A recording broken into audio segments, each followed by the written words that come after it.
মদিনাতে 10,000 সাহাবীর কবর আছে, 10,000 সাহাবীর কবরের উপরে চাদর চড়ানো নেই, তাদের কবরে ওই ঔরস হয় না। আর জিলাপি হুজুর এখানে বলছে নবীর নামে ঔরস করতে হবে, 12 রবিউল আউয়ালে ঢোল পিটাও আর নবীর নামে গান গাও। বদমাইশ কোথাকারে, বিশ্বাসঘাতক। নবী যেখানে জন্ম সেখানে 12 রবিউল আউয়াল তারা চিনতে পারলো না, সাহাবীদের কবর তারা চাদর চড়াতে পারলো না। আর ইসলাম যেখানে জন্মগ্রহণ করেছে তারা নামাজের টাইম ঠিক করতে পারলো না। আর হুজুর এইখান থেকে টাইম দেখে কাবা শরীফে পর্যন্ত নামাজ পড়ে না। মানে এদের জাহান্নামেও লিবে কিনা সন্দেহ আছে। আমি তো মনে করছি আর কি, আমি কারোর নাম করে বলিনি, বলেছি? বলিনি। খুব সাবধান। আমাদের পাড়া গ্রামেও কিন্তু এই সমস্ত সমস্যাগুলি আছে, আছে না? আছে। টাইম নিয়ে আমি মমতাজুল ইসলাম এটা যখন এখন বলে দিব, তখন কিছু লোক বলবে কে আমাদের মাদ্রাসার মৌলী সাহেবরা তো বলে না, কে আমাদের এলাকার তো কোনো মৌলী সাহেব বলে না, তাহলে অমুক মাদ্রাসা আজান হয় না কেন ঠিক টাইমে? মসজিদ নয় গ্রাম্য ব্যাপার, মাদ্রাসা তো নিজের ব্যাপার। জি, আসলে ওনারা সব জানেন, হয়তো ব্যাপারটাকে গুরুত্ব দিয়ে ভাবেননি। আমি যতটা গুরুত্ব দিয়ে ভাবছি ব্যাপারটাকে, ততটা গুরুত্ব দিয়ে ভাবা হয়নি।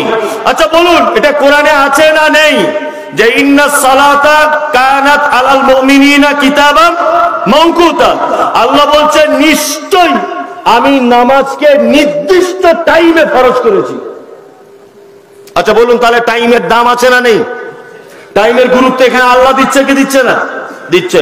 নামাজ পড়ার নিয়ম কি? আউয়াল ওয়াক্তে আপনাকে নামাজ পড়তে হবে। আউয়াল ওয়াক্তটা কাকে বলে? আপনাকে আউয়াল ওয়াক্ত দেখাচ্ছি, আপনি আজ থেকে মনে রেখে দেন। আপনার ব্যাপার, পড়বেন কি না পড়বেন ওটা আপনার ব্যাপার। একটা লাঠিকে আপনি এইভাবে রেখে দেন, এদিকে ফিরুন, কোন দিকে তাকাবেন না। একটা লাঠিকে এইভাবে রাখুন, এই লাঠিটার ছায়া যদি একটু পরিমাণে হিলে যায় তাহলে জোহরের ওয়াক্ত শুরু। কি বললাম বুঝলেন? হ্যাঁ, সূর্য একেবারে মাথার উপরে, একটা লাঠি আপনি এইভাবে গেড়ে দিলেন, এই লাঠিটার ছায়া যদি একটুখানি যদি হিলে যায় জোহরের ওয়াক্ত শুরু। তাহলে আপনি এখন লাঠি পুঁতে দেখবেন মোটামুটি 11:20 থেকে 11:25 মধ্যে লাঠি হিলে যাবে। আপনাকে একটা জিনিস বোঝাচ্ছি, ভালো করে বুঝবেন। আপনাকে খুব মন দিয়ে এইটা নিয়ে তর্ক বিতর্ক করবেন না। আমার এই কথাটা নকল করে বড় কোন আলেমকে জিজ্ঞেস করবেন যে মমতাজুল ইসলাম আমাদের গ্রামের কথা বলে গেছে। আল্লাহর কসম আমি ফতোয়া দিচ্ছি না, আল্লাহর কসম আমি ফতোয়া দিচ্ছি না। আমি জাস্ট আপনাকে জিনিসটা বোঝাচ্ছি, যদি আপনার বুঝ হয় আপনি নিতে পারেন কথাটা। তাহলে আপনি দেখবেন এখন বর্তমানে 11:20 11:25 মধ্যে লাঠি হেলে যাবে ছায়া। এটা একটা জানা হলো। দ্বিতীয় কথা হচ্ছে এই, একটা লোক 12টার সময়তে মারা গেল, ধরে নেন 11:20 ওয়াক্ত চলে এসেছে, 12টায় মারা গেল। ওই লোকটা যদি 11:20 যদি ওয়াক্তে আজান দেওয়া হতো তাহলে 11:35 জমাত হতো। তাহলে ওই লোকটা ইচ্ছা করলে জমাতে নামাজ পড়তে পারতো কি পারতো না? পারতো। কিন্তু আমাদের পাড়া গ্রামের একটা সিস্টেম হচ্ছে এই যে আমরা ওয়াক্ত যখন আসে মাঠে লোক কাজ করছে, দেশে 11:15 সময়, 11:15 সময়, 1:15 সময় আজান দে, 1:15 জমাত কর। অধিকাংশ মসজিদে হচ্ছে না। তা আপনি যে 1টার সময় যে আজানটা দিলেন বা 12:30 আজানটা দিলেন, এই যে লোকটা 12টার সময় মারা গেল, আল্লাহ যদি ওকে জিজ্ঞাসা করে যে ওয়াক্ত চলে এসেছিল তুই নামাজ না পড়ে কেন মারা গেলি বল, এটা যুক্তি তো এটা টিকবে কি টিকবে না? এইবার একটা কথা আপনাকে বলে রাখছি, যদি বলেন যে পাড়া গ্রামের মানুষ খেটে খাওয়া মানুষ, হ্যাঁ খেটে খাওয়া মানুষ, একটু সামঞ্জস্যতা করতে পারেন। তাই বলে 12:20 ওয়াক্ত আসছে 12:30 আজান হবে, 11:20 ওয়াক্ত আসছে 12:30 আজান হবে, এত ডিফারেন্স নয়।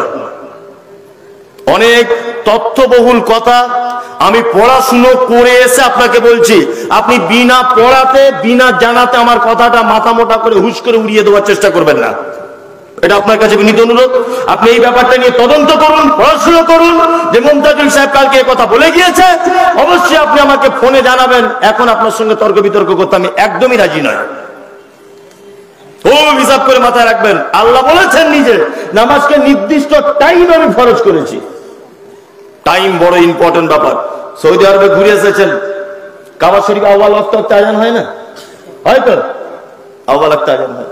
এই তো হাজি সাহেবরা বসে আছেন, তা আপনারা যখন দেখে এলেন তো অন্তত একটু বলুন, গ্রামে বলুন একটু ব্যাপারগুলো, যে আউ্বাল ওয়াক্তে নামাজ পড়তে হবে, আউ্বাল ওয়াক্তে আজান দিতে হবে, অবশ্যই এগুলো মাথায় রাখতে হবে। যাই হোক, এটা একটা ব্যাপার। আর একটা ব্যাপার, নামাজ পড়তে যাওয়ার আগে আমাদের আর একটা জিনিস করতে হবে, সেটা হচ্ছে আল্লাহ পবিত্র আল কোরআনের কথা বলেছেন যে তোমরা নামাজের জন্য উত্তম পোশাক ব্যবহার করো। নিশ্চয়ই নবীজি বলেছেন আমার পছন্দনীয় পোশাক সাদা কাপড়। এই কারণে আল্লাহ নবী সাল্লাল্লাহু আলাইহি ওয়াসাল্লাম বলেছেন যে তোমাদের শেষ কাপড়টাও যেন সাদা কালারের হয়। পড়তে মানুষ মাথায় রেখে দেবেন। যদি বলছেন আপনি কালো পরে আছেন, কালো পরা হারাম এটা বলছি না, আমি উত্তম বলেছি। মসজিদে যখন যাবেন চেষ্টা করবেন, এটা আমার গরম কাপড়ের কালো কালার, সফরে থাকছি ওই জন্য পরে আছি, এখনই আপনি মুখ ফটকা করে বলে দেবেন যে আপনি বলছেন সাদা পরা ভালো, তা আপনি কেন কালো পরে আছেন?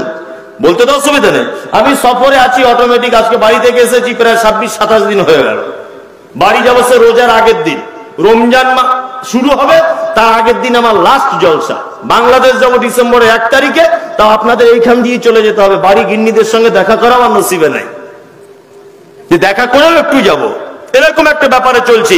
ওই জন্য সব কালো রঙিন ড্রেসপত্র নিয়ে ঘুরতে হচ্ছে, সাদা প্রতিদিন কাচতে হবে, আমার তো লোক নেই কাচার, ওই জন্য 10-20টা জামা কাপড় গাড়ির ডিগ্গিতে ভরে নিয়ে ঘুরছি এখন।